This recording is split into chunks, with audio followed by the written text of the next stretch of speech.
wetin we carry for body. But they move closer before them to sabi. Ọ̀kín lọ lọ́jà ẹyẹ, kìnìún ló ló lajú. Ẹyẹ tó dorí kodò bí àdán, ọ̀pẹ̀jẹ̀ lẹ́nu. Ká ṣiṣẹ́ fún ilẹ̀ bàbá wa, ká ṣiṣẹ́ fún ìlú bàbá wa, ká jùmọ̀ sowọ́pọ̀ ká lè gbódùdúwà ga. Odùduwà kò bá lè gbé wa. Ọmọ Odùduwà ṣe gírí. Ẹ dìde fún ẹ̀tọ́ adúláwọ̀, ká lè jọ jùmọ̀ gbé délẹ̀ ìlérí, ká wálé gba ògo ilẹ̀ wa. Ká ṣiṣẹ́ ká lè jọ gbàdé, ká lè gbàdé adé adúláwọ̀. Àwa ni ìmọ́lẹ̀ tí yóò tàn káàkiri. Ọmọ Odùduwà ni wá. Koikimedia, àwa là ń gbé tó lárugẹ. Ètò tó pọ̀jù owó tí wàá máa ní. Kásá ẹgbẹ́ polówó ọjà wá kájé bùgbà yín jẹ. Ètò tó pọ̀jù owó tí wàá máa ní. À ń gbé tó lárugẹ, à ń gbàsà lárugẹ. Ètò tó pọ̀jù owó tí wàá máa ní. News and sports ẹ máa rí gbọ́. Ètò tó pọ̀jù owó tí wàá máa ní. Ọmọ Ìjẹ̀bú alárẹ̀mí ló ní kí n máa ké tantan. Koikimedia ọ̀rọ̀ lágbájúmọ̀ mi o, máa bá ṣẹ̀rẹ̀ lọ o. Ọmọ Yorùbá nìyẹn, ọmọ Yorùbá tata o. À ń gbádùn rẹ ọmọ Ìjẹ̀bú alárẹ̀mí, ṣẹ́yìn lọ máa fi dìbò tẹ̀ mọ́lẹ̀ o. Ẹ̀yin lọ́mọ onígbò máa ń dé mádémádé, ẹ̀yin lọ́mọ onígbò máa wọ̀ o. Igbó máa wọ̀ gbàjòjì ò gbọ́dọ̀ wọ, àjòjì tó bá wọ bẹ́ẹ̀ á tẹ̀lé ní ẹbọra. Ẹ̀yin lọ máa náwó kóyìnbó tó dé, ìgbà tó yìnbó dé o, owó náà dẹ́ tún pọ̀ sí o. Koikimedia ṣàwa ní bàbá. Koikimedia àwọn ní bàbá.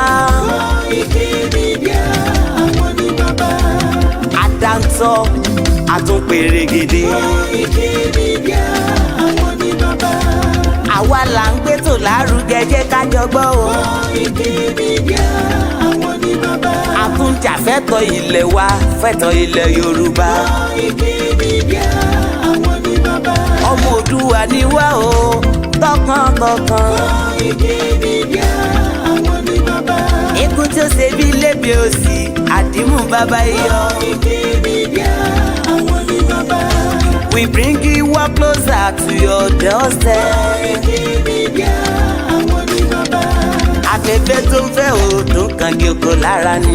Koikimedia àwọn ní bàbá. Àpèrègèdè Olódùmarè ló fún wa ṣe. Koikimedia àwọn ní bàbá. Gbogbo ayé ẹ gbọ́, àwa ní bàbá o. Koikimedia àwọn ní bàbá. Ẹ máa bọ̀ wá ẹgbẹ́ polówó ọjà yín wá o. Koikimedia àwọn ní bàbá. Odùduwà lágbé dání, òtítọ́ lágbé dání. Koikimedia àwọn ní bàbá. A kì í sọ̀dálẹ̀, a kì í sódì kẹta. Koikimedia àwọn ní bàbá. Àdúró tán, àtúnpèrègèdè. Koikimedia àwọn ní bàbá. Koikimedia we bring you up closer to your doorstep. Àwọn ní bàbá.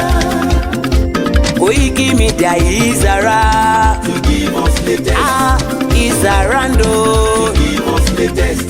Ladies and gentlemen, Ẹ mú kalẹ̀ sílẹ̀, ẹ tẹ́tí ẹ gbọ́ ètò tó pọ̀jù owó. ladies and gentlemen, Ẹ mú kalẹ̀ sílẹ̀, ẹ tẹ́tí ẹ gbọ́ ètò tó pọ̀jù owó. Koikimedia is around. To give us latest. Koikimedia. Ọmọ Ìbàràpá lápapọ̀ ẹ̀jẹ̀ adúpẹ́ lọ́wọ́ àkí ọmọ Yorùbá lápapọ̀ tìlé tó kó ẹ̀mí àbọ̀ ẹ̀bá nǹkan mọ́ Adéyẹmọ Chief Sunday Adéyẹmọ Ìgbòho orúkọ ńlá tí ń jámọ̀ láyà bí àrá orúkọ tó ń dẹrù bo lórúkọ gan-an. Ọmọ Yorùbá ẹ má sùn o torí pé bùrà a kò lè fojú kégbodò láyé títa ríro lẹ̀dá ń kọlà wúrà tó máa dán alànà kọjá dandan o. ọ̀wọ́n irin ní má bẹ̀rẹ̀ wọ̀nà ẹ̀dá kan ò lè ṣì wá lọ́nà mọ́ ẹ jẹ́ àfìmọ̀ṣọ̀ kan ká lè débi re ẹ jẹ́ àjọ gbárùkù ti Sunday Ìgbòho ṣá ọmọ Ìgbòho mọ̀rẹ́ nílùú Alágbàdo Òde ọmọ atapẹ̀tẹ̀ wọnú omi ọmọ gèdèlè wodò sànyà ìsànyà ò rẹ́ràn bàbá yín láàrin ìdí omi kò sì náà ń kán sí yín lẹ́nu ọmọ òkúta mẹ́ta òkè Ìgbòho ìkan ń ṣe yín ní dábọ̀dàbọ̀ ìkan ní mọ́ rọra ìkan tó kù nígbà tí wọ́n ò mọ̀ Ìgbòho mọ̀rẹ́ kí ló dé Ìgbòho mọ̀rẹ́ sí ọmọ òpópó sanran ìgbàgede Ìgbòho sùn wọn láláìsí bẹ̀rẹ̀ wọ́n ní kó ní bẹ̀rẹ̀ ó máa kó bẹ̀rẹ̀ lọ ẹ̀sìn òní bímọ méjì ní Ìgbòho mọ̀rẹ́ bẹ́sìn bá bímọ méjì ní Ìgbòho àfikàn pọpọ sí amúkan yòókù bọ sànyà àtúmúyà rẹ̀ tí ò lọ́rọ̀ gbọ́ àfiṣẹrù wálé wàrà mòjé ọmọ onílé ọlà àwọn àjòjì tó ń ṣe ségesège tọ́láwọn ò ní bomi kó sí mu wọ́n láwọn ò ní bomi sànyà wẹ́sẹ̀ ìgbà tójú kò fi rí ńkọ́ gbogbo wọn náà sáré bomi kó sí mu wọ́n sì bomi sànyà wẹ́sẹ̀ ọmọ abẹ́rẹ́ mẹ́ta òde ayé ọ̀kan ṣẹ́ ọ̀kan tẹ̀ ọ̀kan tó kù ní gbogbo ayé tí ránṣọ kiri gbogbo ọmọ Yorùbá Sunday Ìgbòho onírèlẹ̀ láéláé torí àbá lásán nìkan ń dá òkúta ò ṣe gbé fún wọn o ìmọ̀ràn lásán ni ti balùwẹ̀ kò pọ́sibú kó dòdò láyé ń bí ó kún díẹ̀ kí tọ́ domi láéláyé ìtọ́ mi lè domi Sunday Ìgbòho arógun má ti dí tó ń jà fẹ́tọ̀ Yorùbá ní tilé tó kó.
Orúkọ mi ni Sunday Adéyẹmọ tí gbogbo yẹn mọ̀ sí Sunday Ìgbòho sọmọgbẹ́tẹ̀ bá jọ ọmọ Ìbàdàn tó bá ń gbé kó wọ́n mọ̀ pé ní bàbá Ìbàdàn wọ́n lè mọ̀ pé ẹlẹ́mìí àpè ní Ìbàdàn so ọ̀pọ̀lọpọ̀ yẹn tó bá ń gbé ìlú òdì kejì tó bá jọ ọmọ bòmí ó kọ ìlú tó ti wá yẹn náà máa fi pè é níbi tó ń gbé èmi náà jẹ́ kan náà tó kópa nínú ogun Mọdákẹ́kẹ́ àti Ifẹ̀ so ọ̀pọ̀lọpọ̀ àwọn tó bá gbọ́ sórí ogun yẹn tó ń gbọ́ gbogbo pa tí mo kó mẹ́rin pé ọkùnrin mẹ́rin ogun bàbá yẹn ń gba ogun ó ṣe báyìí ó máa ń jẹ́ kí ẹlòmíràn pé ọkùnrin ni akíkanjú ọkùnrin ni gbogbo wa wàhálà Ládọjà àtàwọn bàbá dídí búmbàdàn náà gbogbo àwọn tí wàhálà yẹn sojú wọn wọ́n fẹ́ impeach Ládọjà wọ́n fẹ́ yẹ Ládọjà ń pò wọ́n fẹ́ gbàjọba lọ wọ́n fẹ́ yẹ Ládọjà jẹ nǹkankan tèmi dẹ̀ dúró tì ń gbà yẹn gbogbo àwọn tó rí pa tí mo kó láti pé kí wọ́n mọ̀ rí Ládọjà yẹn jẹ́ ń gbà yẹn sùtẹ́lù mi bá rí mi rí wọn pé ọkùnrin mẹ́ẹ̀ẹ́dọ́gbọ̀n nìyẹn bí wọ́n ṣe bọ́ta ṣe pọ̀ tó Ọlọ́run ṣẹ́gun wọn fún un èròǹgbà mi lórí ìgbésẹ̀ àwọn Fúlàní yẹn ni pé ẹnu Yorùbá gbọ́dọ̀ kò tí wọ́n bá mọ̀ pé wọ́n fẹ́ ká bá Fúlàní jà káwọn bàbá wa gbogbo àwọn ọba wa gbogbo àwọn bàbá wa wọ́n ṣáájú kàn pè wá sí mítì kan dẹ̀ fún wa pé tó àwọn ọmọ yìí o kí ròyìn dé sì gbé kí gbogbo ayé rí pé tó àwọn ni wọ́n sọ pé tó ká kojú wọn gbogbo ibi tí yàrá ti fẹ́ jẹ Yorùbá ká fèsì ibẹ̀ Ọlọ́run mọ̀mọ̀ mú wa agbára mélòó wà làwọn Fúlàní wa ní wọn ò tó ń tó ń pera wọn wọn fọlọ́ búra fún yín wọn ò tó ń tó ń pera wọn Ọlọ́run bá Olódùmarè ń gbọ́ ṣùgbọ́n tá a bá ní nǹkan tí àwa náà ní lọ́dọ̀ àwọn bàbá jogún náà bàbá ká bẹ̀rẹ̀ sí lò ó sí ká bọ́ta wọ́n sọ wá lóko míì táwọn bàbá bá mọ̀ pé à ń jẹ àwọn Yorùbá kàn pe gbogbo wa sí mítìn kàn pe Ọọ̀ni kàn pa Láàfin kàn pa àwọn bàbá Àwùjalẹ̀ gbogbo àwọn ọba yẹn tó bá jókòó kàn wá pè wá kàn invite gbogbo wa wá Ọlọ́run bá lágbára èmi ò tó nǹkan kan àwọn tó tún lágbára jù wá lọ pọ̀ tó pọ̀ jù bẹ́ẹ̀ lọ kàn pe gbogbo wọn jọ so tí èsì tó máa pè wọn jọ tó bá mọ̀ pé lè kan ru wa náà ipá náà sì lè ní pátá lè kó kọ́ pè wá káwájọ jókòó káwo bá ṣe fẹ́ ṣe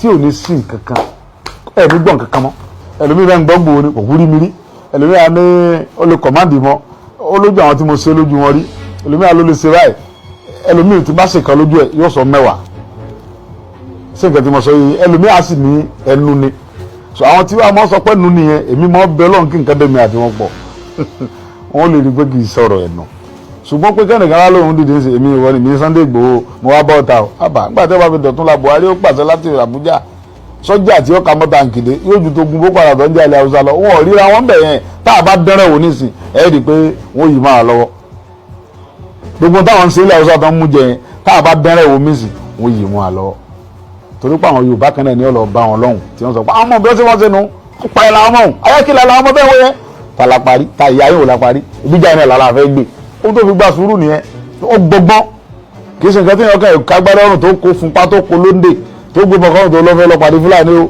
bí bẹ́ẹ̀ kọ́ wọ́n sọ di nǹkan mímọ́ yẹn lọ́wọ́ àfi kéèyàn jókòó kọ́ lọ́wọ́ àwọn bàbá yẹn táwọn bàbá yẹn ó ṣèwé kán sáyìn fún wa pé àwa la ṣèwé fún yín pé ìyà gbọ́dọ̀ jẹ Yorùbá gbogbo bíkíbi tí ilẹ̀ Yorùbá dé ẹ lọ ṣàbò lórí ẹ̀pà àwọn ọmọ tẹ bá mọ̀ ń bẹ kẹ́ ṣàbò àwọn ọmọ ń bẹ ńlẹ̀ bàbá mi àwọn ọmọ Yorùbá ń bẹ ńlẹ̀ tí wọn ò ní sá rárá àwọn ọmọ tẹ́wọ̀n tán jókòó àwọn ọmọ tẹ́wọ̀n tán jókòó wọ̀nyí wọ́n yìí sọ wọn ìṣẹ́ran rírọ̀ but ọgbọgbọ́n àlèkè pé ẹ mọ lọ sí Ìkirè bí tí wọ́n ti ń kidnap Yorùbá ẹ mọ lọ Òṣogbo ẹ mọ lọ Ìlọrin ẹ mọ lọ sí yóò di nǹkan mímọ́ wa lọ́wọ́ tó bá ti dá wọn lójú pé àwọn làwọn bí wa àwọn sì làwọn bàbá àwọn ni bàbá wa lẹ̀ Yorùbá ń bí wọ́n sì ṣe bàbá burúkú wọ́n dẹ̀ sọ̀dàlẹ̀ bàbá tí fìyà jọmọ káwọn náà bá gbádá rẹ̀ kàn ó tì wá síwájú bàbá lọ bàbá nílọ káwọn bá gbádá rẹ̀ kàn ó ní ká nìṣó níbẹ̀ bàbá lọ bàbá nílọ bá wọn gángan ò ṣe bẹ́ẹ̀ torí ohun táwọn bàbá àkànnà ń bẹ tó ń gbà ń bẹ̀ àwọn oníṣẹ́ jù báwọn lọ bọ̀ táwọn bá jẹ́ bàbá dáadáa tí wọ́n dẹ̀ fẹ́ fi àtúbọ̀tán rélẹ̀ fáwọn ọmọ wọn kò yẹ kí wọ́n gbàbọ̀dẹ̀ fún Yorùbá kò yẹ kí wọ́n pè wá ká bọ́ ta ni káwọn dẹ̀ dúró tì wá pé yẹ nìṣó níbẹ̀.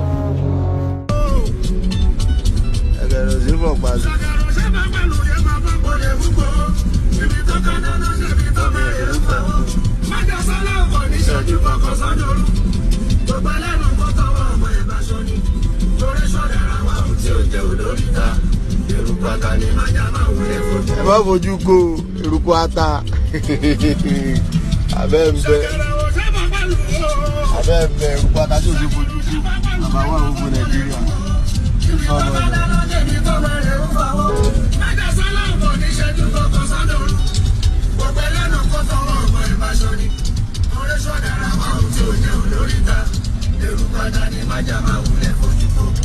ẹ má fojú ko ata ẹ lójú.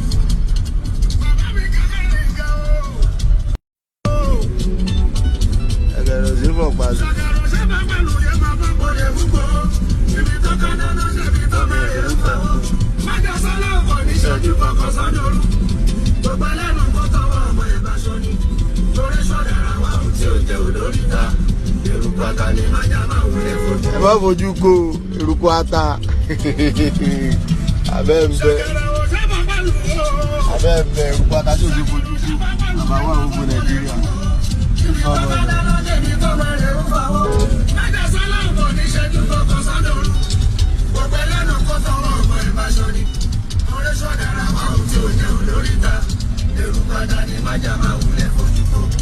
ẹ má fojú ko ata ẹ lójú.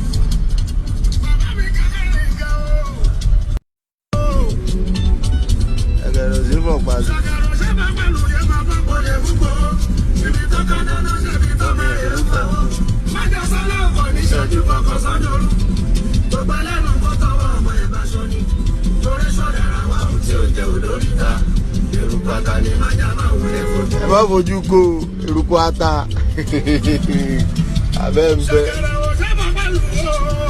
bẹ eruku ata tí o ti fojú ko bàbá wà gbogbo Nàìjíríà.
Again.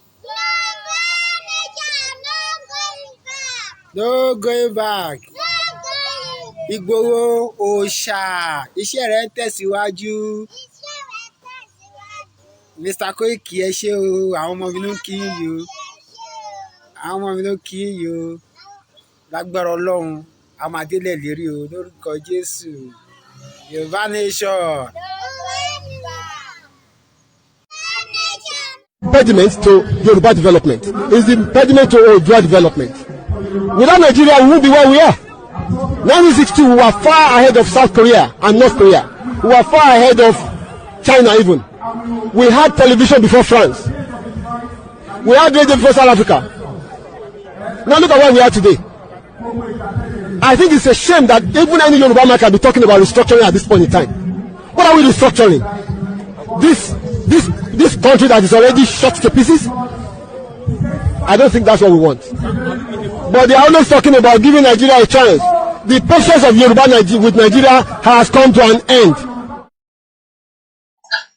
Well, a very good morning and welcome to our first day of the week as we continue with the education and reason why our Yoruba thing agitate away from the democracy that is never there in Nigeria. As many Yoruba people tí a máa jí láàárọ̀ yìí, wọ́n á máa sọ fún yín pé ẹ wà nínú democracy. Nigeria has never been in democracy látijọ́ tí wọ́n ti kó gbogbo wa papọ̀ ní 1914. We're just going to be about less than 2 hours maximum on this broadcast because of some other things that has to be done. Mo kí bàbá wa alànà tí wọ́n ṣí wa lọ́kàn kúrò nínú Nigeria. If not, a lot of us will still be probably thinking that we have a country and we are just working towards rectifying the democracy that was never there. Ọ̀pọ̀lọpọ̀ a máa jí láàárọ̀ yìí, wọ́n máa ní June 12. But one thing is, there was never a June 12, just as there was never in 1960. But the only difference now is that some are so excited because of the current state of situation in Nigeria, especially with the current new dispensation of the government. So many Yoruba people are very, very happy that things have turned around 30 years down the line. But the real question is, are you in democracy? Ǹjẹ́ democracy wà nínú Nigeria? And if truly there is a democracy, are you part of those that would enjoy it? Is the question. Mo kí ọmọdé, mo kí àgbàlagbà, mo kí gbogbo ìtàn pè ní ilẹ̀ Yorùbá láti 1960 we have been told that we are in democracy. Because that is what we were told, in 1960.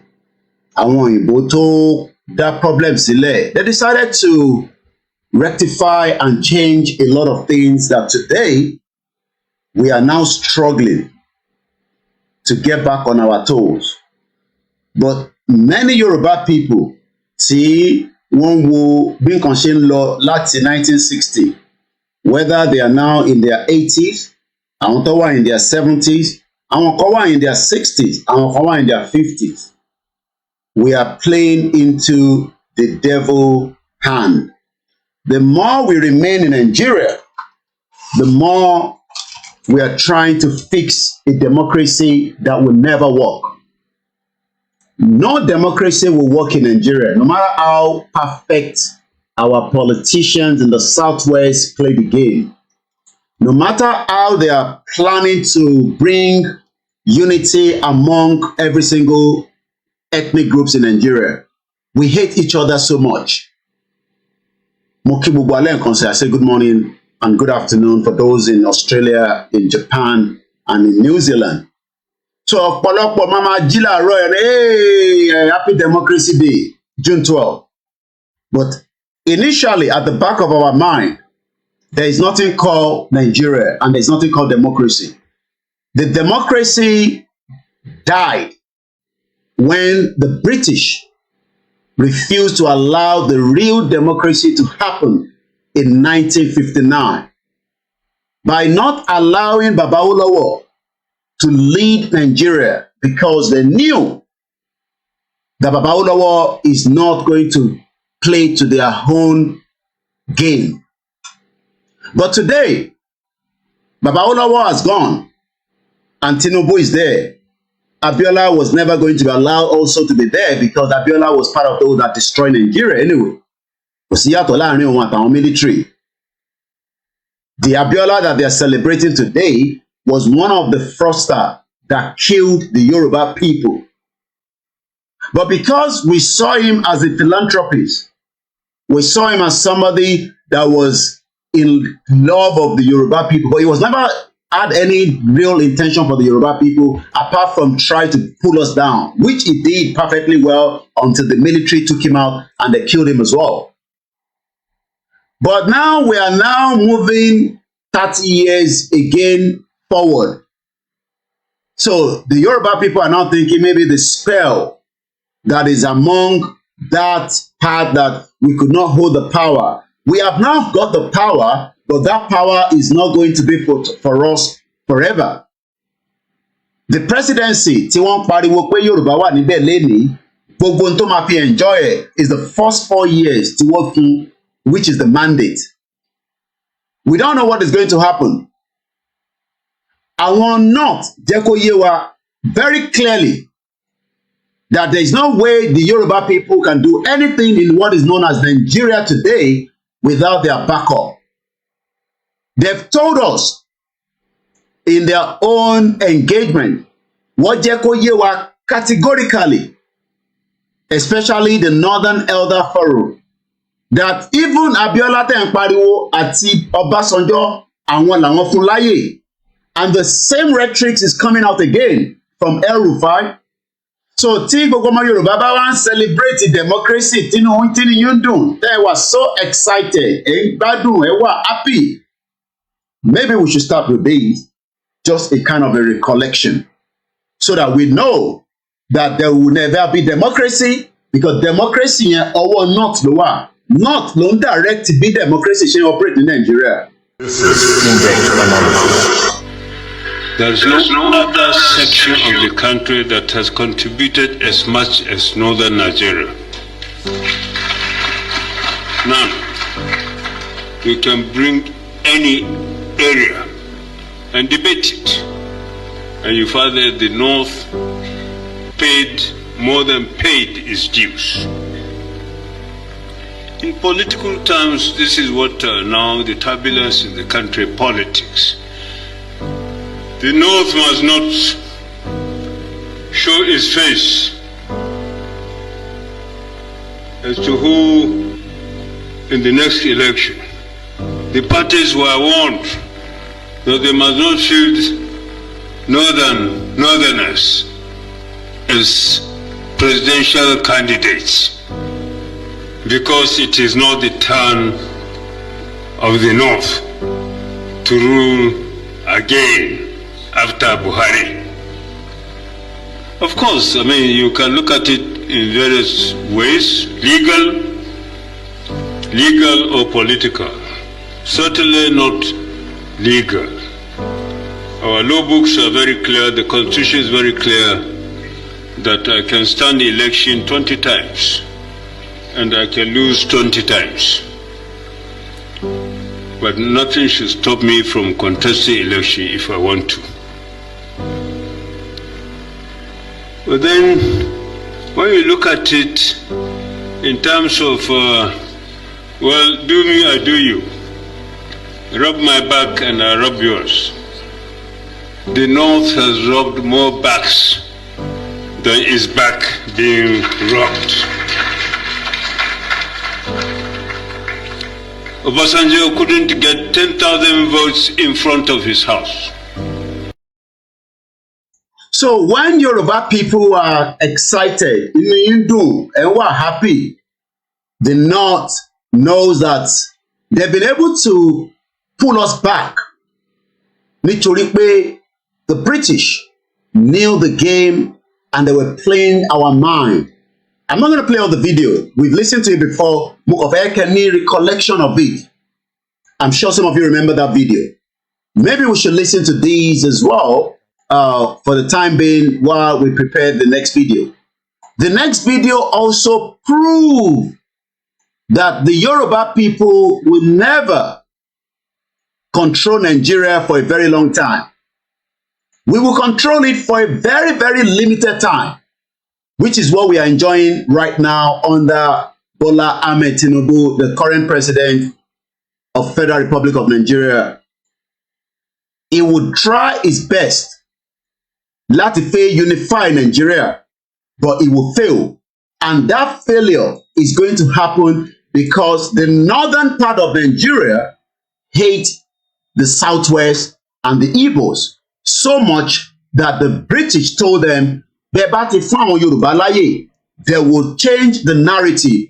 Bola Tinubu will try to change the narrative, but it will not be given the same opportunity. Is in Hausa, I will allow a full screen, but keep an eye on the translation. There's not much I can do. I don't speak Hausa, and that is the reason why we are never won. Listen to this. That is El Rufai coming to your screen. 2019. Ina gaya musu cewa na ɗaya na tsaya na yi lissafi yawanci waɗanda ba musulmi ba su zaɓen jami'anmu. Yawanci. Saboda haka me yasa zan ba su mataimaki? Na yi lissafi za mu iya cin zaɓen ba tare da mun ba su ba. Na ɗaya kenan. Wannan siyasa ne, so kake ka ci zaɓe. Kana neman mutanen da za su zaɓe ka. Mun tsaya mun duba tun da aka fara demokradiyyar mun duba inda muke cin zaɓe da inda ba ma ci. Mun yi wannan lissafin a siyasance kenan. Amma na biyu abinda muka so mu nuna, kuma cikin shekara 4 na alhamdulillahi mun nuna, shine gwamnati wanda gwamna musulmi ne, mataimakiyar gwamna musulmi ne, SSG musulmi, chief of staff musulmi, kwamishinan kuɗi musulmi, ba zai cuci Krista ba a Kaduna. Kuma duk inda muka je muna gaya musu cewa haka ne. Duk saman gwamnatinmu musulmi ne, amma akwai Christian guda ɗaya a jihar Kaduna da zai fito ya ce an zalunce shi ba a ba shi hakkinsa ba. Akwai gundumar da ba mu gyara makaranta ba, akwai gundumar da ba mu yi asibiti ba, akwai inda ba mu je mun yi hanyoyi ba, akwai inda ba mu taimaki manoma ba ko sun zaɓe mu ko ba su zaɓe mu ba, mun ba kuwa hakkinsu. Of course, Kubau sun fi zaɓen mu, saboda haka zan je Kubau in ɗan ƙara musu wani abu. Domin sun zaɓe mu, abinda zan ba Jaba zan ƙara ma Kubau, tunda Jaba ba su zaɓe mu ba, amma mun ba su hakkinsu. Kuma abinda ku limamai da ulama kuka koya mana kenan. Shugabancin musulunci na adalci ne.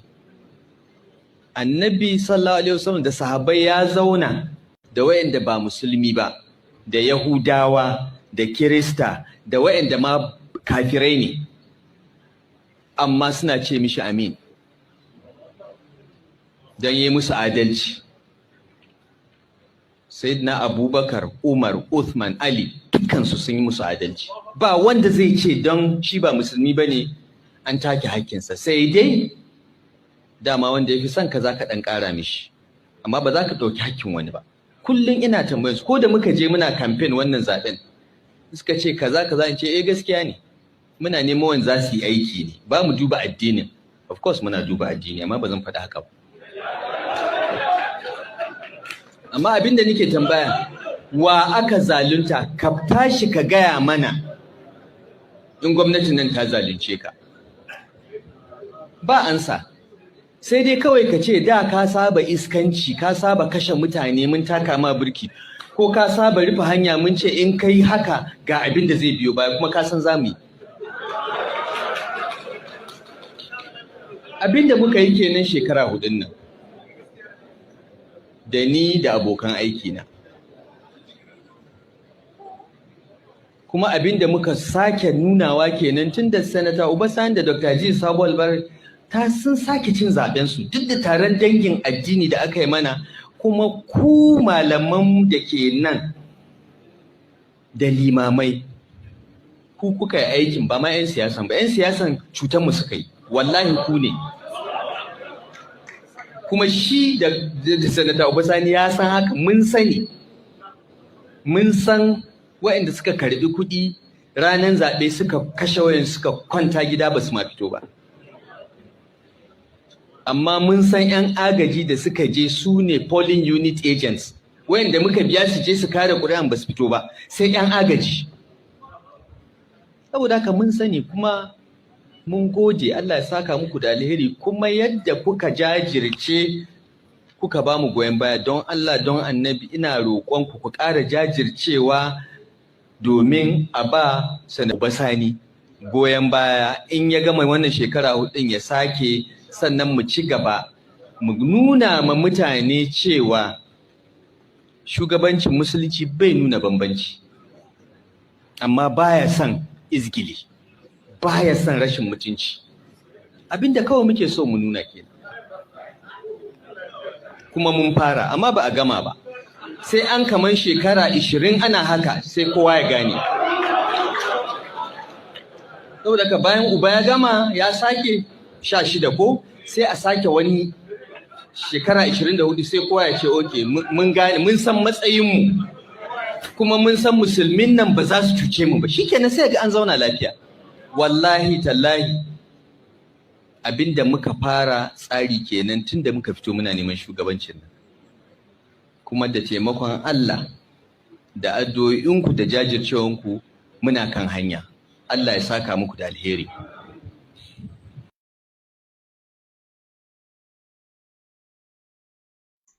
You've heard him there. I'm sure but if I follow translation here, it has a lot to decide the fate of the Muslim. Mo kí bàbá wa Adétúnjí Òòṣà, mo kí dáadáa, ẹ káàbọ̀ sórí ètò pẹ̀lú wa, mo kí ìjáyà, mo kí gbogbo àwọn medias wa tó ń ṣiṣẹ́ round the clock.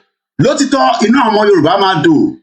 Mo sọ fún yín pé ẹ jẹ́ ká enjoy Abuja for 4 years. Ẹ jẹ́ ká tẹ̀ sí wọn lójú. Ẹ make sure pé kò sáṣọ Fúlàní kankan. Enjoy it.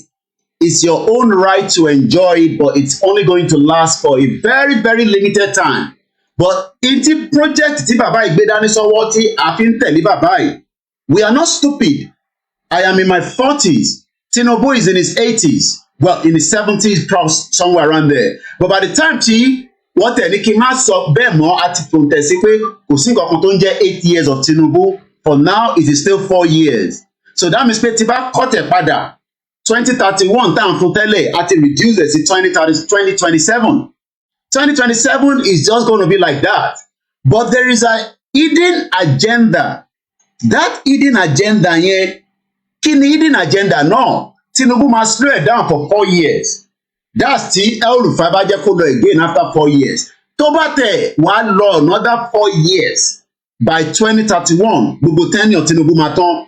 That is the last card of the Yoruba people within the politics of Nigeria. Nobody will be able to hold the knot for what they are planning. You might say it's not going to happen. Ẹ lè ní pé irọ́ là ń pa, ẹ lè ní kò ní ṣẹlẹ̀. But gbogbo wa mọ̀ at the back of our mind that there is just this skepticism of pé something is not right. Kí ló dé tó ń practice Sharia ní North tí àwọn practice Sharia ní Southwest? Àmọ́ àwọn ará Northern part, they have this agenda. That agenda yẹn ó ṣì wà lẹ́mìí wọn. Kí ni agenda náà? Just a recollection. Ẹ̀gbọ́n tí màá yín sọ. It's not about sentiment. It's that there are a group of people in this country that feels that this country should be Islamized. This is a fact. Except you want me to start mentioning names of people in this government that we have interrogated. I was a member of an interrogation team, and I've interrogated a very high-ranking member of this government in 2007, 2008 on the issue of Boko Haram. I interrogated him. He's in this government right now. And what was the issue? Boko Haram. And this senior officer was actually let go because he was found culpable. But right now he's in the government. You see, we must say the truth, because if you don't, this country is going down the precipice. We have been set back more than 60 years right now. We've gone back to the time before 1966 now. And whoever is coming back to repair this country has a lot of work to do. This country has never been polarized, so we cannot run away from it. We have never been this much polarized. I'm a federal person. My mind is federal. My brain is federal. My loyalty is federal. I do things for the federal government. So I cannot come here and try to be sentimental. No, I'm a federal person. So will your life be at risk now that they're hearing you? I don't care. It's just a recollection. We don't have to play all the video. You remember this comrade, Olawumi Olakunle, ó jẹ́ kó yé wa precisely, though government ti change hand, because government tó sọ tẹ́lẹ̀ yẹn, government ti former president Muhammadu Buhari, but ṣé gbogbo àwọn tó wá ń sọ yẹn, ìjẹ́ gbogbo wọn pátápátá ni wọ́n ti kú lẹ́nìí? No. Buhari fúnra rẹ̀ gan ó kàn lọ ní ìtànpè ní away from the picture. Ní máa rí Buhari mọ́ bá ṣe ń rí tẹ́lẹ̀ nítorí pé he is not the current president, but iṣẹ́ tí Buhari sì máa ṣe lẹ́yìn, there is tendency pẹ̀lú El-Rufai tá gbọ́ yẹn ẹgbẹ́ eléyìí. Which is it for you, Dr. Obadiah? Do you think the government is unwilling or unable to protect the people of Southern Kaduna? In fact, it is not only unable, it is unwilling, and we have good reason to feel that they are part and parcel of the killers. Let me make some revelations to you. That's a very big allegation, Dr. Obadiah. The government is part and parcel of the killers. Yes. That's big. Tinubu will not be part of that crime. I can assure us that. But àwọn tó fẹ́ perfection crime here, they've not left the country. They are still in Nigeria. We know them. And if you don't know them, maybe this man will remind you. Every one of us must rise up. The armed forces are not neutral. They collude. They collude. They collude with the armed bandits. Ṣé gbogbo armed forces tí Y Danjuma ń sọ fún wa yẹn, ṣé gbogbo wọn ni wọ́n ti vaporize? Ṣé gbogbo wọn ni wọ́n ti kúrò nínú military whatever tó wà ní Nàìjíríà? Ṣé gbogbo wọn ni wọ́n sí níbẹ̀ mọ́? Why are you then celebrating something that is not going to give you hope? Oh, so ẹ kàn assume pé ìtorí pé wọ́n ti ní democracy láwà, that then gives you the right as a citizen of a country that you will never enjoy. Mo kàn fẹ́ kẹ́ ní recollection ni. Those videos doesn't have to be played all the way through. But we are still saying something and want it alone. We have been set back to even beyond the 60 years of independence, or over 100 years now. I think it's about 100 years plus. Oh no, 63. Taba calculate 1914. Ìyẹn ló máa fún wa ní 108 going to 109. But òyìnbó kan sọ nǹkan kan fún wa. Ó jẹ́ kó yé wa pé election tí wọ́n ti ń ràn nínú Nàìjíríà látijọ́ tó ti dá Nàìjíríà sílẹ̀. It is not for the benefit of the Yoruba people, the Igbo people, the rest of the ethnic group. It is to marginalize us. Like I said, all these things is going to slow down while Tinubu is running the government, because Tinubu ló máa pàṣẹ, kò dẹ̀ sẹ́ni tó fẹ́ pàṣẹ fún. Whether Tinubu fẹ́ gbọ́ràn sí àwọn West lẹ́nu kò ní gbọ́ràn, I don't know about that. Mo mọ arrangement tó ní pẹ̀lú àwọn America àti UK precisely. But in that money pé even if Tinubu ò bá gbọ́ sí wọn lẹ́nu, gbogbo wọn máa lọ fọwọ́ sẹ́rọ̀ báyìí. Wàá dúró kí Tinubu fi ṣe ìjọba yẹn tán ní 2027. Wàá control àwọn North against Tinubu. Wàá jẹ́ kí Tinubu mọ̀ pé àwọn gangan làwọn ṣì ń run the show yẹn. And this is going to prove that again. But one thing before that is, ṣé a ní right sí ìtawà gbé dání gẹ́gẹ́ bí àwa tá à ń béèrè fún ẹ̀tọ́ wa? Ẹ̀tọ́ tá à ń béèrè fún, inú ẹ̀ gangan láti máa rí democracy, inú ẹ̀ gangan láti máa ní the indigenous right tí arábìnrin yìí náà sọ lórí ẹ̀. Other countries were refused first, but we have to remember, and this is a really important point, that self-determination is an inalienable international right and a law as well. And other countries will recognise Scotland's democratic choice expressed at the ballot box. They will recognise that because that is the route that many other countries have taken in order to become independent. And just to make that point, that international law is very pragmatic on that point. So we should have confidence in that. Now, Scotland náà fẹ́ nǹkan táwa náà fẹ́. Bẹ́ẹ̀ ni àwọn Wales náà fẹ́ táwa náà fẹ́. Àwọn Scotland were given the first opportunity in 2014. But Britain gbọ́n àwọn òyìnbó, because there's Scottish and there's English. English ní side ibi tèmi wà, tó ń pè ní England. So tó bá ń gbọ́ English ò kì í ṣe Scottish ò kì í ṣe ará Wales. They are three different people. That is why tó bá wo the last World Cup tó lọ play ní Qatar, wàá rí pé àwọn mẹ́tẹ̀ẹ̀ta ló lọ.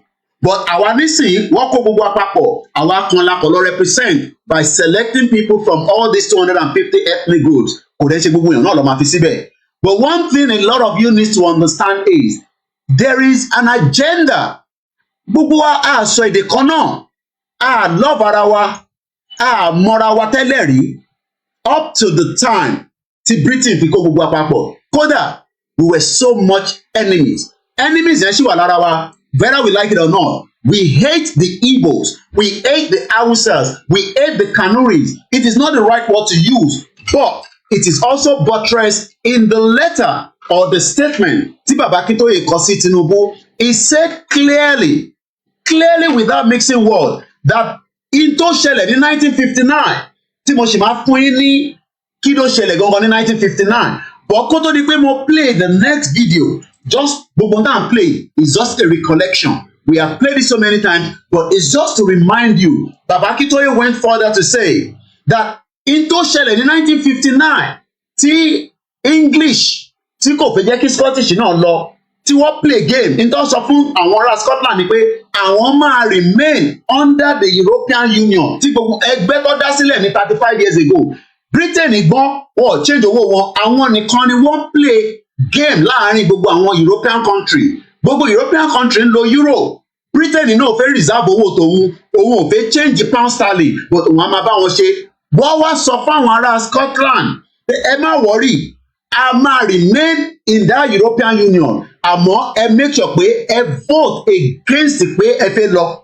So àwọn ará Scotland wá feel pé àwọn òyìnbó kan náà tí wọ́n rò pé wọ́n fẹ́ràn wa, òyìnbó wá sọ fún àwọn ará Scottish, ó ní ẹ má ṣe wàhálà, ẹ̀yin ẹ ṣáà dìbò against pé ẹ fẹ́ lọ, because they gave them the referendum in 2014. 2 years kó tó di pé wọ́n máa campaign European exit.